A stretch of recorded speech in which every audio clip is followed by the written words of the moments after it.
ரத்த பொரியல் செய்ய ஒரு வில்லை எடுத்துக்கோங்க. நிறைய தண்ணி விட்டு நல்லா கழுவி எடுத்துக்கோங்க. ஒரு முடி கூட இல்லாமல் பார்த்து நல்லா கழுவி எடுத்து ஒரு பாத்திரத்தில் போட்டுக்கோங்க. இப்போ நம்ம அதை நல்லா கரைச்சி எடுத்துக்கோங்க. குட்டி குட்டி பீசஸாக இருக்கிற மாதிரி கரைச்சிக்கோங்க.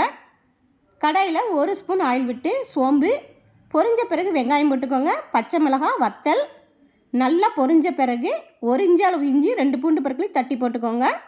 அதுவும் நல்லா ஃப்ரை ஆன பிறகு கொஞ்சமாக மஞ்சத்தூள், உப்பு கொஞ்சமாக போட்டுக்கோங்க. ரத்தத்தில் உப்பு இருக்கும். திரும்பவும் நல்லா கிளறி விட்டுட்டு ரத்தத்தை ஊற்றிக்கோங்க.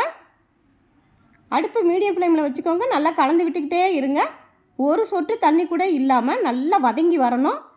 பாருங்கள், இந்த அளவுக்கு நல்லா வதங்கி வந்த பிறகு இது கூட கொஞ்சமாக பெப்பர் பொடி, லெமன் ஜூஸ், அது கூடவே கொஞ்சம் மல்லி இலையும் போட்டு திரும்பவும் 2 நிமிடங்கள் கலந்து விட்டுட்டு இறக்கிடுங்க.